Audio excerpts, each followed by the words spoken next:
오늘의 말씀은 예레미야 애가 1장입니다. 슬프다 이 성이여, 전에는 사람들이 많더니 이제는 어찌 그리 적막하게 앉았는고. 전에는 열국 중에 크던 자가 이제는 과부같이 되었고, 전에는 열방 중에 공주였던 자가 이제는 강제 노동을 하는 자가 되었도다. 밤에는 슬피 우니 눈물이 뺨에 흐름이요, 사랑하던 자들 중에 그에게 위로하는 자가 없고, 친구들도 다 배반하여 원수들이 되었도다. 유다는 환난과 많은 고난 가운데에 사로잡혀 갔도다. 그가 열국 가운데에 거주하면서 쉴 곳을 얻지 못하며 그를 핍박하는 모든 자들이 궁지에서 그를 뒤따라 잡았도다. 시온의 도로들이 슬퍼하며 절기를 지키려 나아가는 사람이 없음이로다. 모든 성문들이 적막하며 제사장들이 탄식하며 처녀들이 근심하며 시온도 곤고를 받았도다. 그의 대적들이 머리가 되고 그의 원수들이 형통함은 그의 죄가 많음으로 여호와께서 그를 곤고하게 하셨음이라. 어린 자녀들이 대적에게 사로잡혔도다. 딸 시온의 모든 영광이 떠나가며 그의 지도자들은 꼴을 찾지 못한 사슴들처럼 뒤쫓는 자 앞에서 힘없이 달아났도다. 예루살렘이 환난과 유리하는 고통을 당하는 날에 옛날의 모든 즐거움을 기억하였으며 그의 백성이 대적의 손에 넘어졌으나 그를 돕는 자가 없었고 대적들은 그의 멸망을 비웃는도다. 예루살렘이 크게 범죄함으로 조속거리가 되었으니 전에 그에게 영광을 돌리던 모든 사람이 그의 벗었음을 보고 업신여김이요 그는 탄식하며 물러가는도다. 그의 더러운 것이 그의 옷깃에 묻어 있으나 그의 나중을 생각하지 아니하며 그러므로 놀랍도록 낮아져도 그를 위로할 자가 없도다. 여호와여, 원수가 스스로 큰 채하오니 나의 환난을 감찰하소서. 대적이 손을 펴서 그의 모든 보물들을 빼앗았나이다. 주께서 이미 이방인들을 막아 주의 성회에 들어오지 못하도록 명령하신 그 성소에 그들이 들어간 것을 예루살렘이 보았나이다. 그 모든 백성이 생명을 이으려고 보물로 먹을 것들을 바꾸었더니 지금도 탄식하며 양식을 구하나이다. 나는 비천하오니 여호와여 나를 돌보시옵소서. 지나가는 모든 사람들이여 너희에게는 관계가 없는가? 나의 고통과 같은 고통이 있는가? 볼지어다 여호와께서 그의 진노하신 날에 나를 괴롭게 하신 것이로다. 높은 곳에서 나의 골수에 불을 보내어 이기게 하시고 내 발 앞에 그물을 치사 나로 물러가게 하셨으며 종일토록 나를 피곤하게 하여 황폐하게 하셨도다. 내 죄악의 멍에를 그의 손으로 묶고 얽어 내 목에 올리사 내 힘을 피곤하게 하셨으며 내가 감당할 수 없는 자의 손에 주께서 나를 넘기셨도다. 주께서 내 영토 안 나의 모든 용사들을 없는 것 같이 여기시고 성회를 모아 내 청년들을 부수심이여 처녀 딸 유다를 내 주께서 술틀에 밟으셨도다. 이로 말미암아 내가 우니 내 눈에 눈물이 물같이 흘러내림이요 나를 위로하여 내 생명을 회복시켜 줄 자가 멀리 떠났음이로다. 원수들이 이김에 내 자녀들이 외롭도다. 시온이 두 손을 폈으나 그를 위로할 자가 없도다. 여호와께서 야곱의 사방에 있는 자들에게 명령하여 야곱의 대적들이 되게 하셨으니 예루살렘은 그들 가운데에 있는 불결한 자가 되었도다.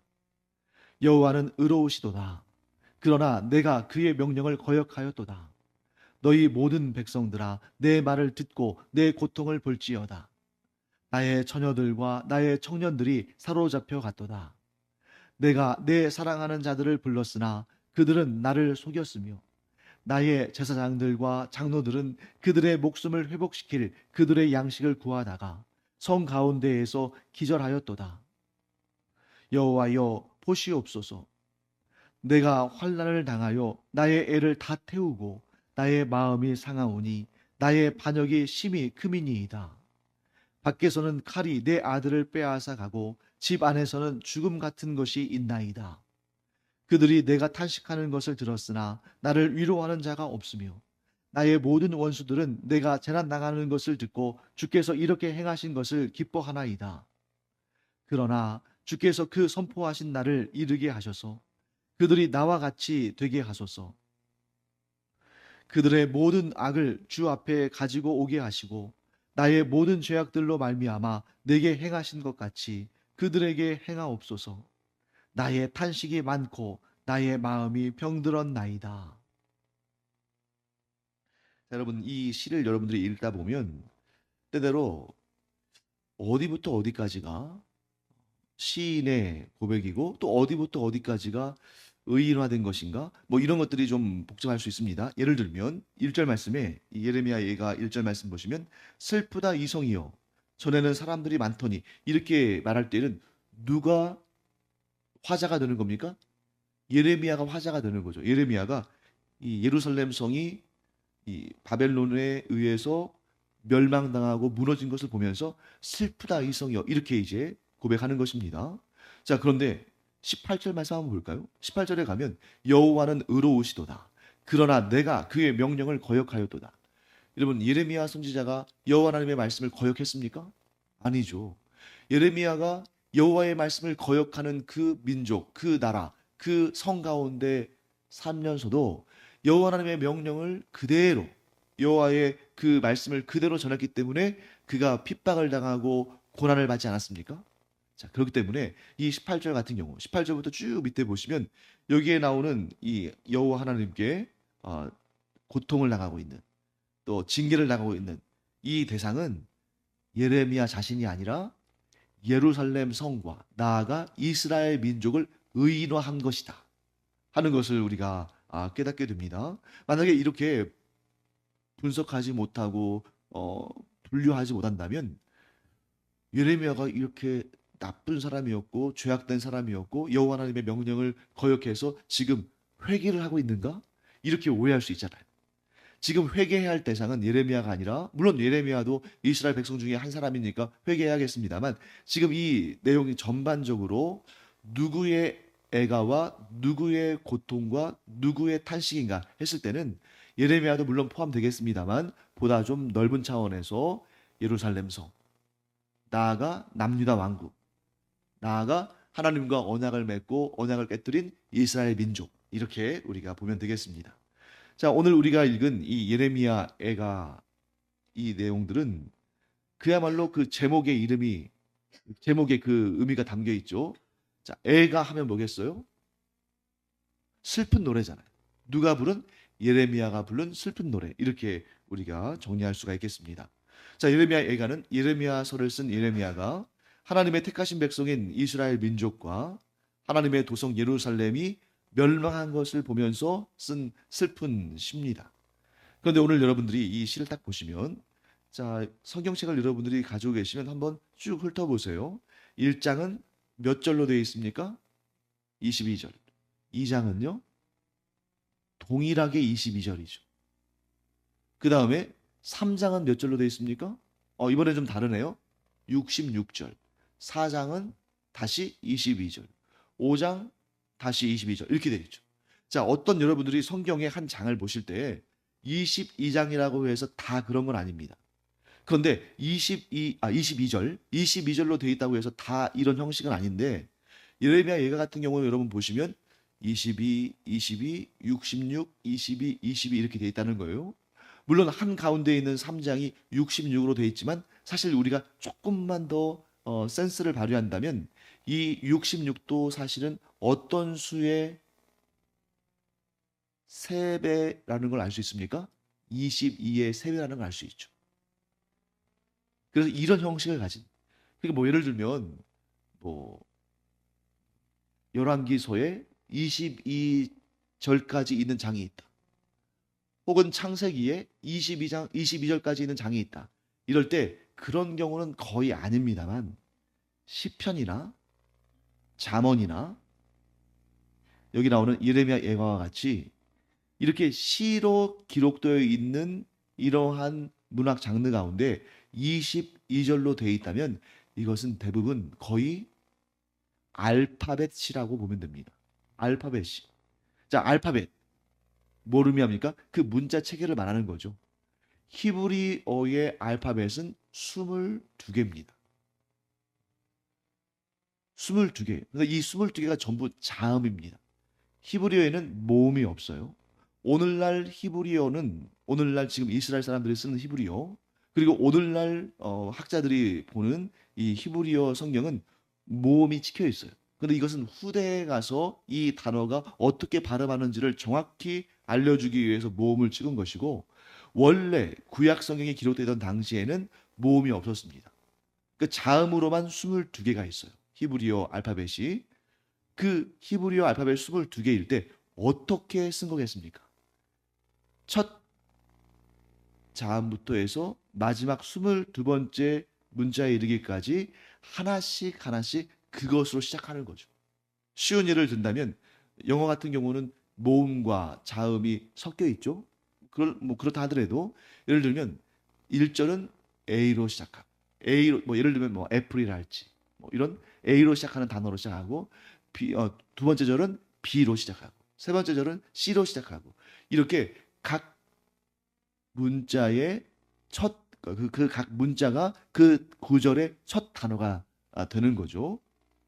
자, 그러면 1장, 2장, 4장, 5장은 히브리어 문자 22개를 가지고 그 순서대로 이렇게 22개의 구절로 되어 있고 3장, 한 가운데 있는 3장은 몇 절입니까? 66절이죠. 그러니까 첫 문자부터 마지막 문자까지 한 번 쭉 시를 쓴 다음에 그것을 3번 반복한 것입니다. 그래서 여러분들이 앞으로 이제 시와 관련되어 있는 그러한 어떤 장을 보실 때에 22절이다. 그러면 알파벳 시구나. 그러니까 우리가 이 번역해서 이 성경을 본다는 것이 한편으로는 우리가 이해할 수 있는 말로 들을 수 있고 읽을 수 있고 배울 수 있으니까 너무너무 감사하고 좋죠. 근데 또 한편으로는 좀 아쉬운 부분은 뭐냐면 자, 우리나라의 좋은 문학 작품들도 외국어로 번역하면 좀 아쉽잖아요. 왜 아쉽습니까? 의미는 전달되지만 거기에 있는 예를 들면 우리만의 독특한 관용적인 표현이랄지 특히 형용사 같은 경우 또 사투리 이런 것들 자 우리나라의 뭐 드라마나 영화를 외국에서 이제 수입해서 뭐 더빙을 한다거나 자막을 넣을 때 그 의미를 전달하는 데는 물론 문제가 없겠습니다만 우리 뭐 제주도 사투리랄지 뭐 강원도 사투리랄지 이런 사투리가 갖는 그런 특유의 감성 같은 게 있잖아요. 그런 걸 살릴 수 없겠죠. 그러니까 우리가 안타까운 것은 뭡니까? 이 히브리어 알파벳으로 되어 있는 시들이 쭉 알파벳 처음부터 마지막까지 이렇게 쭉 그 문자를 가지고 전개될 텐데 그것을 그대로 반영할 수 없는 그런 아쉬움이 있는 것이죠. 우리는 의미로만 보는 것입니다. 자, 그러면 여러분 여기에서 이제 우리가 이 예레미야 애가는 히브리어 알파벳 순서로 된 알파벳이다. 이렇게 알았는데 이유가 있겠죠. 자, 왜 알파벳 C로 만들었을까? 그냥 알파벳 그 순서에 따라서 안 하고 그냥 내용만 시적인 운율에 맞춰서 얼마든지 풀어낼 수 있잖아요. 그런데 왜 예레미야는 이 애가를 지으면서 5장의 애가를 왜 알파벳 순서에 따라서 알파벳 애가로 만들었을까? 알파벳 C로 만들었을까? 거기에는 두 가지 이유가 있습니다. 첫 번째, 자, 여러분들이 어떤 시를 외우라고 할 때 그냥 통째로 외우는 게 쉬울까요? 쉽지 않습니다. 그래서 보통 우리가 이제 학창 시절에 어떤 암기 과목 같은 거 공부할 때 다 통째로 외우려면 어려우니까 주로 어떻게 하냐면 앞 글자만 따서 딱 외운 다음에 그 다음에 그 앞 글자를 따가지고 쭉쭉 전개하는 식으로 이렇게 공부를 하는 경우가 많잖아요. 그래서 어떤 개념을 딱 얘기할 때 그 앞 글자만 따가지고 뭐 단어를 만다거나 이러면서 이제 외우는 경우가 많은데 이렇게 알파벳 C를 쓰는 이유는 시인이 알파벳 순서를 따라서 시를 쓰는 이유는 그만큼 잘 기억하도록 하는 겁니다. 외우라고. 그냥 뭐 자기가 자기 마음대로 쓴 다음에 그 외우라고 하면 얼마나 힘들겠어요? 그런데 이 중요한 내용을 알파벳 순서를 따라서 그 문자의 순서를 따라서 기록함으로 말미암아 그 내용뿐만 아니라 그 시를 있는 그대로 다 외울 수 있도록 그렇게 만들어진 시라는 걸 알 수 있습니다. 이게 첫 번째 이유고요. 두 번째 이유. 그럼 왜 외우도록 했는가? 이게 더 중요하겠죠. 오늘 이 애가는 한없이 슬픈 내용입니다만 사실은 기쁨을 위한 애가예요. 기쁜 날을 위한 애가다. 기쁨을 회복하기 위한 애가고 기쁨을 회복했을 때에 그들이 어떻게 살아야 할지를 알려주는 애가다. 자, 왜 그렇습니까?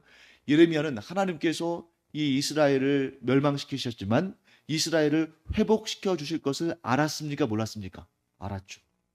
만일 여러분 이스라엘 민족이 멸망하고 다시는 일어설 수 없다고 생각했다면 예레미야는 애가를 짓지 않았을 거예요. 이 시를 쓰지 않았을 겁니다. 그냥 혼자 슬퍼하면 그만이지 이렇게 기록을 했다는 것은 기록을 해서 남기고 그것도 알파벳 시를 통해서 사람들이 외우게 했다는 것은 반드시 이스라엘 민족이 회복될 날이 있을 것을 알았기 때문이죠. 근데 거기서 그치는 것이 아니라 자, 이스라엘 백성들이 회복된다는 것은 뭡니까? 기쁨을 회복하고 또 즐겁고 행복한 그런 날을 회복한다는 걸 의미하잖아요. 그런데 그때 이 시를 외우라는 겁니다. 분위기에 좀 안 맞을 수 있잖아요. 자, 해방이 되고 광복이 됐습니다. 나라의 주권을 되찾고 뭐 이렇게 됐을 때 물론 이제 이스라엘 백성들은 나라의 주권을 바로 회복하지는 못했지만 어쨌든 자기의 땅으로 돌아와서 하나님을 섬기며 살 수 있게 됐을 때 그날은 기쁘고 즐겁고 행복한 날이잖아요. 그런데 그날 이 애가를 부르라는 것입니다. 왜 그럴까요? 이스라엘의 역사를 보면 이 성경의 내용들을 보면 그 사실을 너무나 정확히 알 수 있죠. 하나님께서 이스라엘 백성들이 너무 고통을 당하고 압제를 당하고 그렇게 유린을 당할 때 그들이 간절히 하나님께 기도하면 하나님께서 그들을 구해 주시잖아요.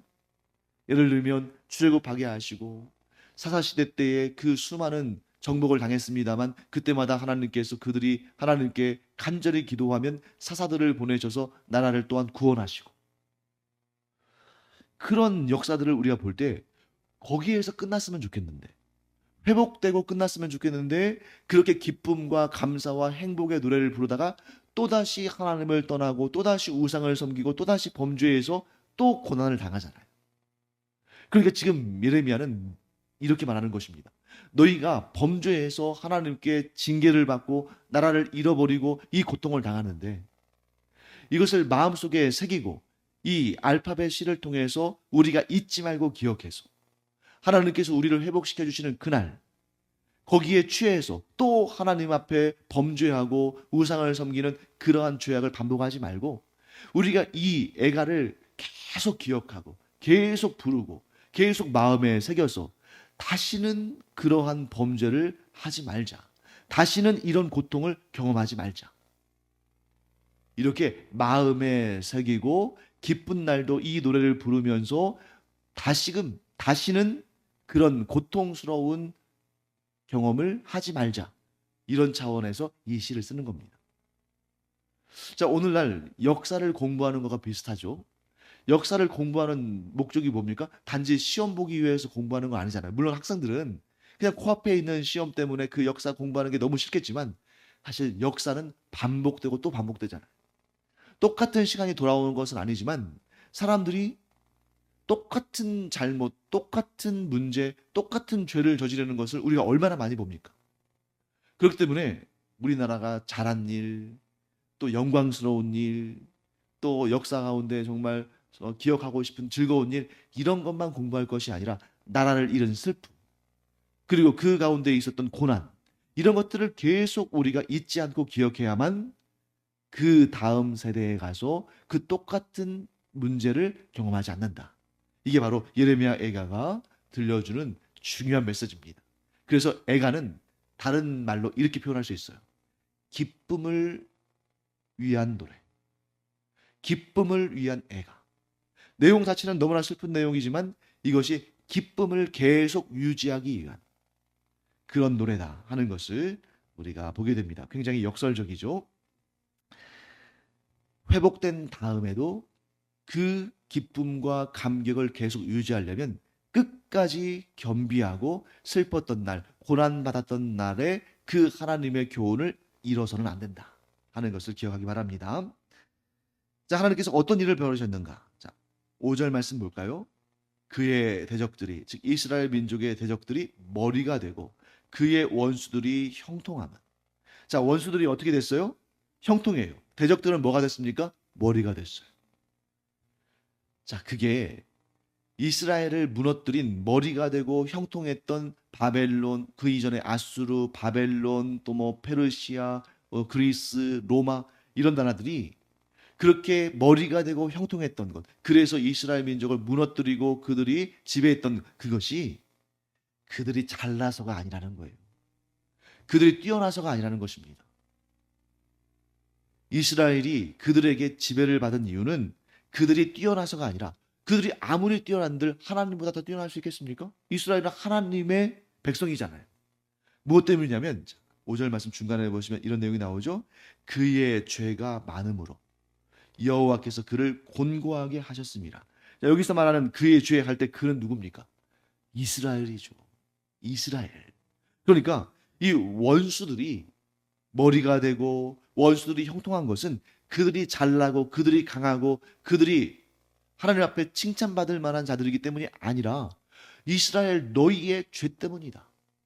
너희의 죄 때문에 하나님께서 너희를 깨닫게 하시기 위해서 그들을 징계의 도구로 사용하신 것이다. 자, 그러면 왜 하나님께서 이스라엘 백성들로 하여금 깨닫게 하시면 되는데 왜 이러한 악한 자들을 들어서 그들을 도구로 그들을 징계하시는가? 답은 단순하죠. 그들이 스스로 회복될 가능성이 없으니까. 그들이 스스로 뉘우치고 회복할 가능성이 없으니까. 그것을 스스로 증거했죠. 그들이 어떻게 증거했습니까? 하나님께서 보내시는 선지자들을 그들이 그들의 말을 경청하지 않고 도리어 그들을 핍박하고 죽이고 버렸습니다. 또 그들은 하나님의 말씀을 듣고 스스로 정화되고 스스로 회복될 가능성이 없는 사람들이었어요.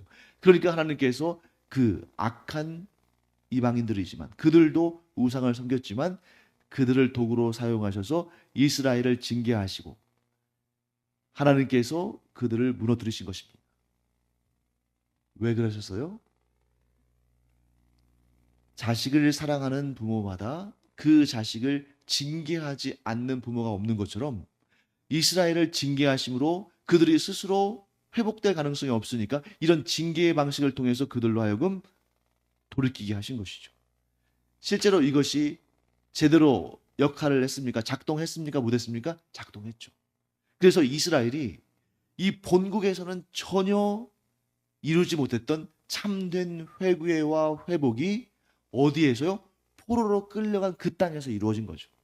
하나님의 작전이 성공한 것입니다. 그럼에도 불구하고 이스라엘 백성들은 너무 슬펐죠. 너무 고통스럽습니다. 왜 그렇습니까? 자, 오늘 본문의 말씀에 따르면 영광이 떠났기 때문이에요. 자, 6절 말씀 볼까요? 딸 시온의 모든 영광이 떠나가며 그들에게서 영광이 떠나갔으니까 그들이 슬픕니다. 그런데 여러분, 왜 이들의 슬픔이 더 컸을까요? 여러분, 다른 나라들도 다른 민족들도 뭐 요즘에야 아니 요즘도 그렇죠. 요즘은 흔하진 않지만 이 고대의 세계에는 너무나 흔한 일이 전쟁 아닙니까? 어떤 나라가 흥왕했다가 전쟁을 통해서 또 전쟁에 져서 멸망했다가 또 어떤 나라가 일어났다가 또 그 나라가 사라졌다가 이런 일들이 부지기수로 많이 있잖아요. 그 어떤 나라가 막 영광 가운데 있다가 예를 들면 이 바벨론 같은 나라는 하나님의 도구로 쓰임 받았습니다만 그 역시 하나님 앞에 범죄하니까 불과 한 90년도 채 되지 못해서 한 87년 정도밖에 존재하지 못하고 나라가 무너졌잖아요. 여러분, 어떤 경우에 더 고통스럽고 더 슬플까요? 그 나라가 경험한 영광이 크면 클수록 그 영광에 떠나갔을 때 더 처절하고 더 고통스럽고 더 슬프지 않겠습니까? 그러니까 이 이스라엘이 지금 말을 못할 정도로 슬퍼하며 애통해하는 이유가 뭐냐면 그들이 누렸던 영광이 얼마나 큰 것인가를 그것을 잃고 나서 알았기 때문이에요. 그것을 잃고 나니까 우리가 누렸던 영광이 이렇게 아름다운 거였구나. 그것을 누릴 때는 몰랐습니다. 사랑하는 성도 여러분, 처음부터 영광이 없었다면 떠나갈 영광도 없을 거예요.